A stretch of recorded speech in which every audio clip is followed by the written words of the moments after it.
साथियों नमस्कार। हमारी आज की कहानी है दिल्ली से।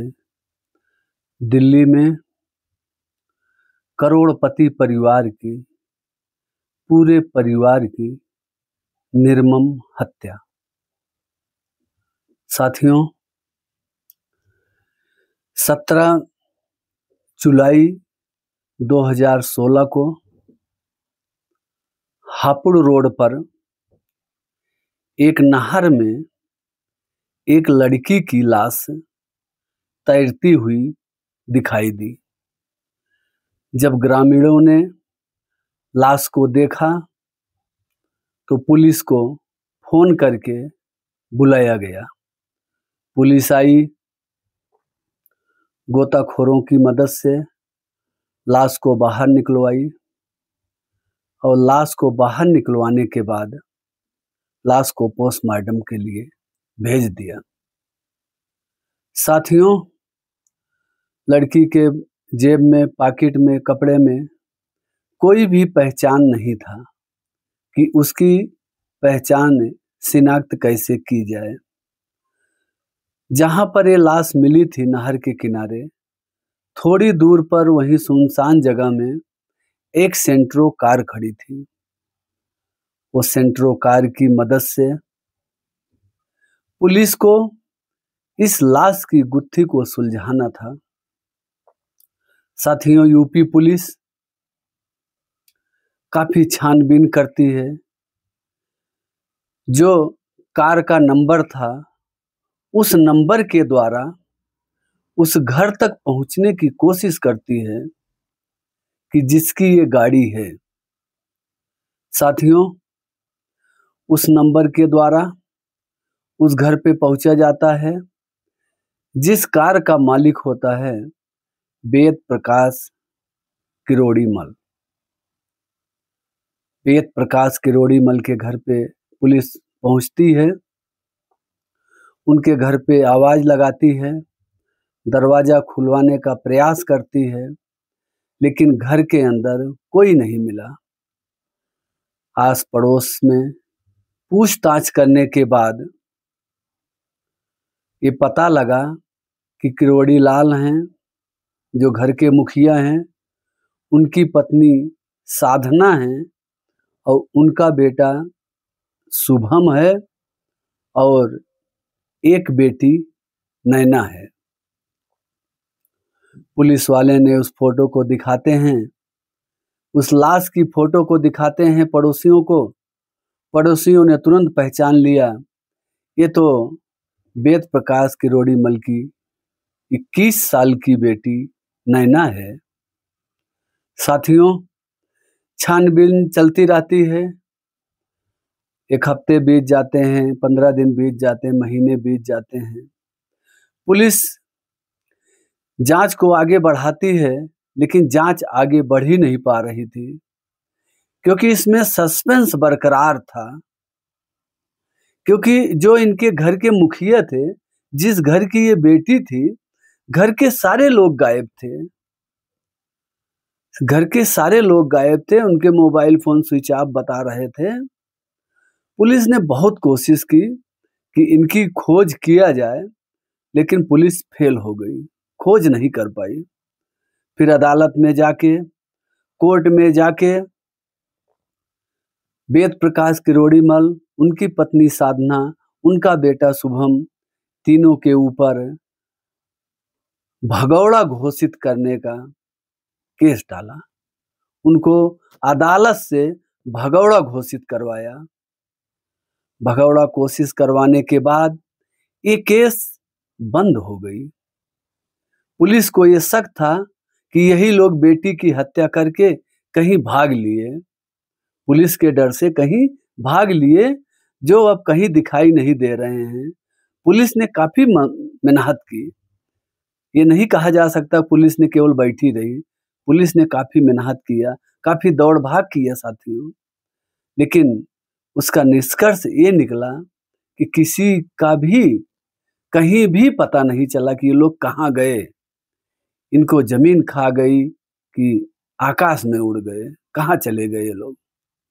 साथियों इस वजह से इनको भगौड़ा घोषित करना पड़ा और केस बंद हो गई। साथियों, समय बीतता गया। समय बीत जाने के बाद 2 साल के बाद 2018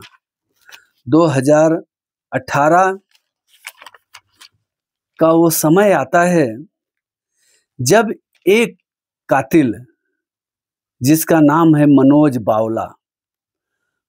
बावला अपनी सेखी बघाड़ने के लिए, अपनी वाहवाही लूटने के लिए या लोगों को डराने के लिए कुछ लोगों से कहता है कि देखो, हमने 4 कत्ल किया, यूपी पुलिस आई भी और चली भी गई, हमारा क्या उखाड़ लिया। 4 केस, 4 कत्ल का राज हमारे दिलों में बैठा है, हम जानते हैं, किसी को नहीं पता हमने क्या किया। वो तो अपना सेखी बघार रहा है, लोगों को डरवा रहा है कह के कि लोग हमसे डरें कि भाई ये 4 मर्डर किया हुआ है आदमी, इससे सचेत रहो, होशियार रहो, नहीं तो तुम्हारा भी कर देगा।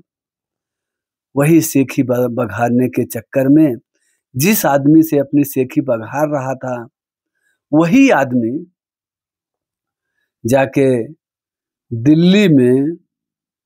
दिल्ली पुलिस की क्राइम ब्रांच को ये सब बात बताया। बोला साहब, हमको नहीं मालूम कि ये किसकी हत्या की है। उसने नाम भी नहीं बताया कि मैं किसका हत्या किया हूं, लेकिन उसने ये जरूर बताया कि हमने 4 कत्ल करके यूपी पुलिस आई और चली गई, हमारा क्या बिगाड़ लिया। वो सेखी बघार रहा था।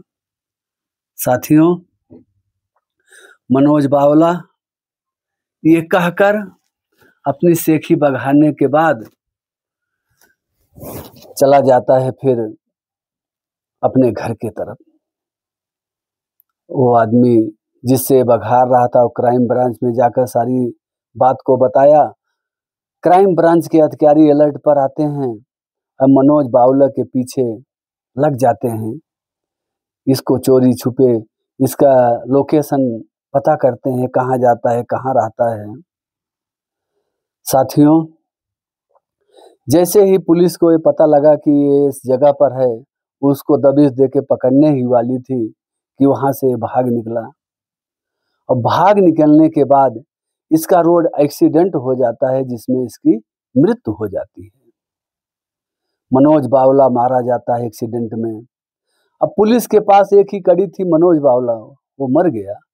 अब पुलिस पूछताछ किससे करे? फिर भी क्राइम ब्रांच के अधिकारियों ने ये हिम्मत रखा, साहस रखा, चलो कोई ना कोई सुराग तो मिलेगा। अगर ये ऐसा कांड किया होगा, भले मर गया है, लेकिन सुराग कुछ ना कुछ तो होगा ही। फिर इसके फोन के CDR को निकाला जाता है। उसमें इसका एक साथी जो है अभिषेक पाल जो है, इसके फोन नंबर में मिलता है। उससे इसकी काफी बातें हुई थी। अब पुलिस छानबीन करती रहती है, दौड़ धूप करती रहती है, अभिषेक पाल को गिरफ्तार करती है। साथियों, अभिषेक पाल जब गिरफ्तार होता है तो सारी ये कत्ल की गुत्थियां एक एक खुल के सामने आती हैं। किरोड़ी मल के साथ क्या हुआ, उनके परिवार के साथ क्या हुआ, अभिषेक पाल सारी कहानी को बयां करता है, बताता है। साथियों, ये कहानी और पीछे चली जाती है, लगभग 3 से 4 साल पीछे चली जाती है। वेद प्रकाश किरोड़ीमल की एक गारमेंट की शॉप होती है, और वो शॉप होती है मजनू टीला के पास। मजनू टीला के पास उनकी एक शॉप होती है जो गारमेंट की बताया जा रहा है। शॉप के बाद और वो लोगों को पैसे भी कुछ देते थे,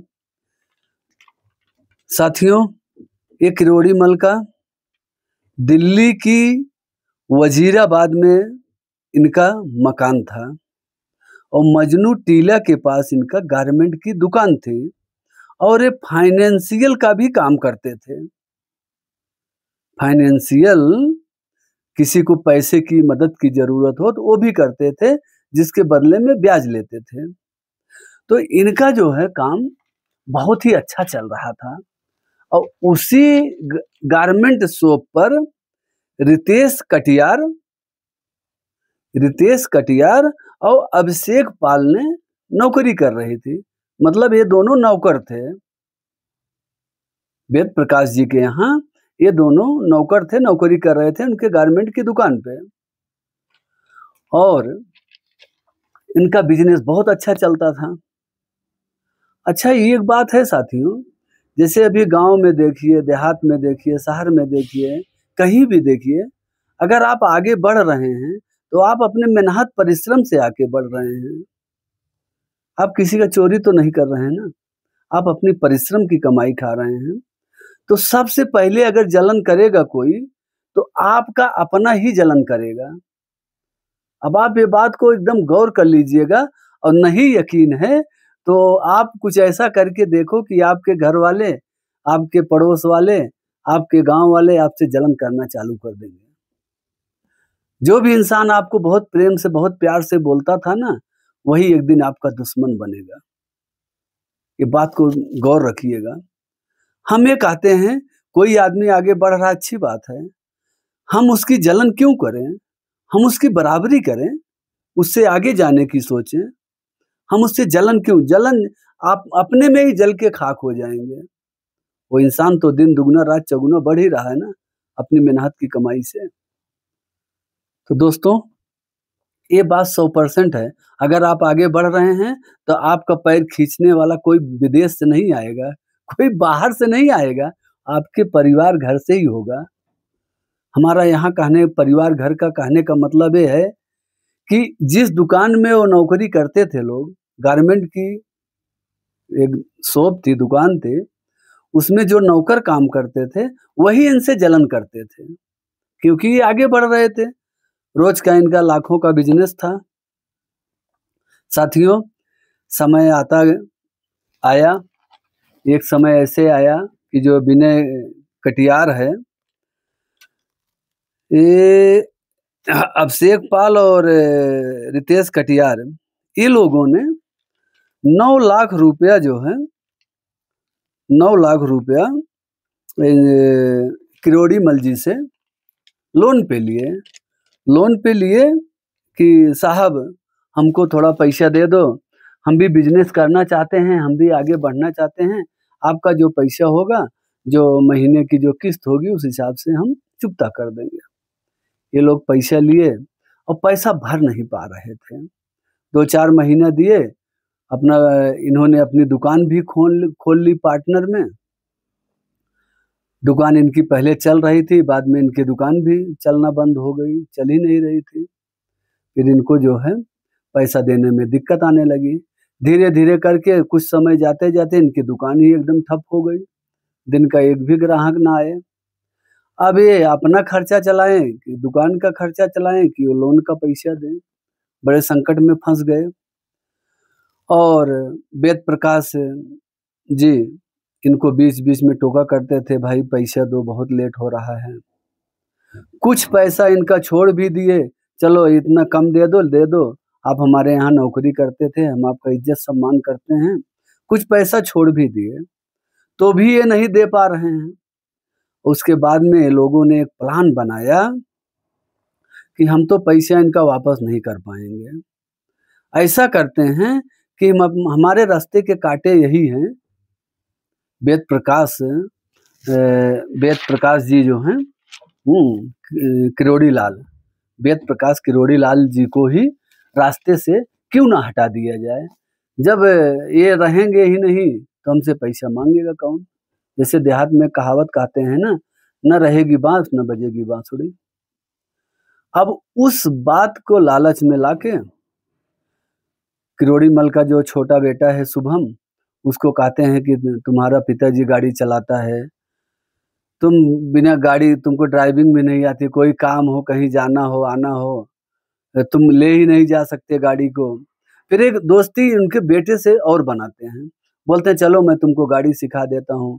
उनके पास सेंट्रो कार थी, उसी सेंट्रो कार को ले जाके शुभम को धीरे-धीरे गाड़ी सिखाने लगे। कुछ समय बीतते गया, इनका मेन मकसद था किरोड़ी मल को मारना और उनके घर में से सामान तरह से एंट्री करना, कि उन लोगों को कोई ये भी नहीं लगे कि ये क्यों हमारे घर में आया है। मतलब मेल मिलाप ऐसा कर लिए बर्ताव कि घर जैसा व्यवहार हो गया इनका। अब ये जब आते, गाड़ी निकालते, शुभम को बैठाते, ले जाते, सिखाते, फिर घर पे आते, मतलब एक घर जैसा व्यवहार हो गया। अब किसी को ये तो मालूम नहीं कि ये क्या करने वाले हैं। अपने फुल प्रूफ प्लान को एक्टिवेट कर लिया ये लोग, अपने प्लान में झांसे में ले लिया। एक दिन ऐसे कहता है, एक दिन ये लोग ऐसे कहते हैं, रितेश कटियार और विनय पाल, कि साहब गाड़ी का टायर खराब है और कहीं गाड़ी लड़ भिड़ जाएगी, टायर वायर दब जाएगा, आपका बेटा का फिर एक्सीडेंट हो जाएगा, दिक्कत हो जाएगी। ऐसा करते हैं, चलो टायर को बदलवा लेते हैं। तो किरोड़ी मल कहते हैं ठीक है चलो, तुम लोग चलो बदलवाओ, मैं आता हूँ, पैसा दे दूंगा। बोले ठीक है। अब ये लोग टायर सेंट्रो कार का टायर बदलवाने के बहाने किरोड़ी मल को सुबह 11 बजे अपने गाड़ी में बैठाए जो है, मतलब गाड़ी किरोड़ी मल की ही थी, उन्हीं के गाड़ी में बैठाए। बोले चलो, जैसे गाड़ी थोड़ी दूर ले गए, किसी सुनसान जगह पे धक्का करके गाड़ी बंद हो गई, या खुद बंद कर दिए। और गाड़ी में 2 लोग और बैठे थे, गाड़ी में मतलब 4 लोग हो गए। वेद प्रकाश किरोड़ी लाल और रितेश कटियार, अभिषेक पाल, और एक चौथा आरोपी है साथियों, जिसका नाम मनोज बावला। मनोज बावला जो है, ये 3 लोग पीछे बैठे थे, गाड़ी चला रहा है, ये 5 लोग गाड़ी में बैठ गए। उसके बाद में गाड़ी जब रुकी तो वही क्लच का वायर जो है वो लोग अपने पास रखे थे, और पीछे से किरोड़ी मल के गले में उस वायर को लगा के गर्दन को दबा दिए, उनके वहीं पर हत्या कर दिया गया। और हत्या करने के बाद उस लाश को ले जाके थोड़ा सुनसान जगह, अंधेरे की जगह देख के उसको ले जाके डिग्गी में डाल दिए लाश को। अच्छा, डिग्गी में डाल दिए तो अब सोचे कि अब क्या करना चाहिए। फिर बोले कि जब उनके घर वाले पूछेंगे कि तुम्हारे साथ गया था किरोड़ी मल, वो किधर गया, वो अभी तक लौटे नहीं, तो हम लोग फंस जाएंगे। फिर इन्होंने एक प्लान बनाया, फिर वो बेटा शुभम को पहले बुलाए, बाप को तो मार दिए, फिर बेटों को बुलाए। बोले शुभम, तुम्हारी गाड़ी ठीक हो गई है, आके देख लो, तुम्हारे पापा आए थे, यहीं गए हैं बाजार में, और तुम आके गाड़ी देख लो, ले जाओ घर पे। और जैसे शुभम जाता है, उसको भी गाड़ी बैठाते हैं, उसको भी वही तार से जो है, जो केबल इनके हाथ में रहता है, क्लच वायर, उसी से बेटे की भी हत्या कर देते हैं। हत्या करने के बाद लाश को फिर जो है वही डिग्गी में डाल देते हैं। एक की हत्या करते हैं दोपहर को लगभग 12 बजे, 11 बजे साथ में लेके जाते हैं, 12 बजे हत्या करते हैं।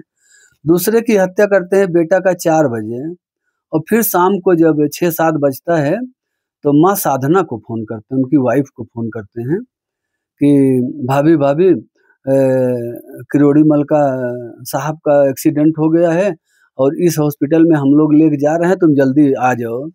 अब वो बेचारी सुनती है पति का एक्सीडेंट हो गया है, भागे-भागे आती है, फिर इनको वहीं रास्ते में मिलते हैं, ये लोग गाड़ी में बैठाते हैं, बोलते हैं चलो वहीं थोड़ी जगह आगे हॉस्पिटल है, वहीं पे भर्ती किए हैं। जैसे गाड़ी में बैठाते हैं, साधना के गले में भी वही क्लच का वायर लगा के इनका गला को कस के मार देते हैं। फिर वो लाश भी डिग्गी में रख देते हैं। साथियों, 3 लाश को मार चुके, 3 लोगों को मार चुके, लाश डिग्गी में। अब चौथी बेटी बची है। फिर वो बेटी को फ़ोन करते हैं नैना को। नैना को बोलते हैं, नैना तुम्हारे मम्मी-पापा का एक्सीडेंट हो गया है, इस जगह पे तुम आ जाओ, उनको हम लोग हॉस्पिटल ले जा रहे हैं। अब बेटी भी दौड़ी-दौड़ी, भागी-भागी आती है। बेटी आती है, उसको भी उसी गाड़ी में बैठाते हैं। फिर उसको भी वही क्लच वायर से गला दबा के हत्या कर देते हैं। हत्या करने के बाद लाश को वही डिग्गी में डाल देते हैं। डिग्गी में डालने के बाद दोस्तों अब वो ये लोग निकलते हैं, कहाँ निकलते हैं? दिल्ली हापुड़ रोड पे, दिल्ली हापुड़ रोड पे निकलते हैं। उसी रास्ते में एक सुनसान जगह पे स्कूल था। स्कूल में अभी तो इनकी रात हो गई ना, अब ये सब करते करते इनको 8-9 तो यही बज गया था। इस सब चारों को मारने में 10 घंटे का समय लगा। 10 घंटे के अंदर 4 लोगों को मार दिया और मारने के बाद 1 बाय 1 करके मारे। पहले एक को मारे, फिर दूसरे को मारे। हर एक को मारने में 2-3 घंटे का गैप था जो है। जैसे एक को मारे 12 बजे, दूसरे को मारे 4 बजे, तीसरे को मारे 7 बजे, फिर बेटी को मारे 8-9 बजे। फिर वहां से निकलते हैं दिल्ली हापुड़ हाईवे पर। वहां एक सुनसान जगह पे स्कूल होता है।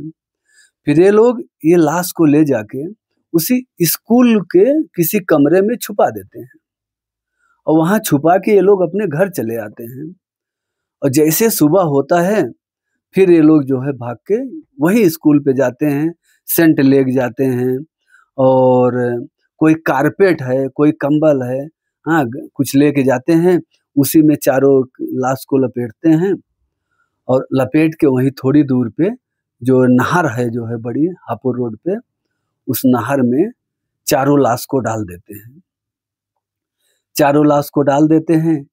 3 लाश तो ऐसा लगता है कि 3 लाश साथ में थी जो नीचे बैठ गई, उठ नहीं पाई। और एक लाश लगता है वो अकेले थी नैना की, जो लाश ऊपर आ गई। ये ऐसा लगता है, आदमी अपने दिमाग से सोचता कि ऐसी हो सकती है। साथियों 3 लाश का कोई पता नहीं चला और एक ही लाश यही उतराई थी। अच्छा जब उस समय पुलिस वाले आए तो उनको एक ही लाश दिखी थी। ऐसा तो किसी को डाउट नहीं कि इसमें और लाशें फेंकी गई हों। और जब ये पूरा केस खुलता है तो 2 साल का समय बीत जाता है। 2 साल के बाद ये पूरी घटना कैसे कारित की गई, कैसे कैसे हुआ, हाँ सारी ये घटना बाद में आती है। दोस्तों दोस्त के गले पर खंजर घोंपा। आज के समय में कोई किसी का दोस्त नहीं हो सकता। बहुत कम बिरले ही ऐसे होंगे, हजारों लाखों में कोई ऐसा होगा कि जो आपके सुख दुख में आपका सच्चा साथी बन के खड़ा रहे। सच्चा साथी बनने की कोशिश तो बहुत लोग करते हैं, दिखावटी में बहुत लोग करते हैं और कुछ समय के लिए बनते भी हैं। आपको ऐसा महसूस कराएंगे कि आपके हर सुख दुख के साथी हैं, वास्तव में होते नहीं। दोस्तों ये एक ऐसा कृत्य है, दोस्ती के नाम पे ऐसा कलंक है कि जिसको जितना भी कहा जाए वो कम है। लालच और दोस्ती में दगा किया गया वेद प्रकाश किरोड़ी मल का पूरा परिवार। सोचिए 10 घंटे में 4 परिवार की हत्या, बाप, माँ, भाई, बहन। और जो एक कातिल लोग थे उनके सुख दुख में हमेशा साथ खड़े रहने वाले थे। इनका कत्ल वही लोग ने ही किया। वजह बनी 9 लाख रुपया जो ये लोग उनसे लोन पे लिए और वापस नहीं कर पाए। साथियों दिल्ली की क्राइम ब्रांच इनसे पूछती है, बताओ तुम्हारा और साथी कहाँ गया? जब इनको पुलिस पकड़ती है, केस को खुलवाती है, रितेश कटिहार ये अभिषेक पाल को गिरफ्तार कर लिया तो इनसे पूछती है कि तुम्हारा एक साथी मनोज बावला तो एक्सीडेंट में मारा गया और दूसरा रितेश कटिहार कहाँ गया? तो वो बताता है कि रितेश कटिहार जब दुकान बंद हो गई कुछ दिन के बाद वो डिप्रेशन में रहने लगा और दुकान धंधा सब बंद करके और उसने जो है डिप्रेशन की वजह से आत्महत्या कर ली। साथियों 3 कातिल थे, एक का रोड एक्सीडेंट में है मृत्यु हो गई, दूसरा डिप्रेशन में आके जहर खा के आत्महत्या कर लिया, तीसरा जो है पुलिस की गिरफ्त में है। साथियों बहुत ही दुखद घटना है। इसकी जितनी भी निंदा भर्त्सना की जाए कम है। साथियों ये लोग उसका बुरा सोचे, इनके साथ भी बुरा होता गया अब उनके परिवार के 4 लोग खत्म हुए, ऐसा समझिए। 4 की हत्या कर दी गई, 2 इनकी भी हत्या हो गई। एक का तो रोड एक्सीडेंट में हो गया, एक आत्महत्या कर लिया और 6 लोग हो गए, समझो 6 लोग खत्म हो गए और 7वां जो आरोपी है वो अब गिरफ्तार कर लिया गया है। अब उसको भी कोई न कोई बड़ी सजा ही मिलेगी, मिलनी ही चाहिए क्योंकि ऐसा कृत्य है उनका। तो दोस्तों, सावधान रहिए, सचेत रहिए और हमेशा अपना ख्याल रखिए, दूसरों का भी ख्याल रखिए। हर सुख-दुख में एक दूसरे का सहयोगी बनिए, लेकिन किसी लाभ की इच्छा से नहीं। साथियों, साथी बनना ज़रूरी है, लेकिन दिखावटीपन से नहीं, सच्चे मन से बिना किसी लाभ हानि के किसी के साथ जुड़िए।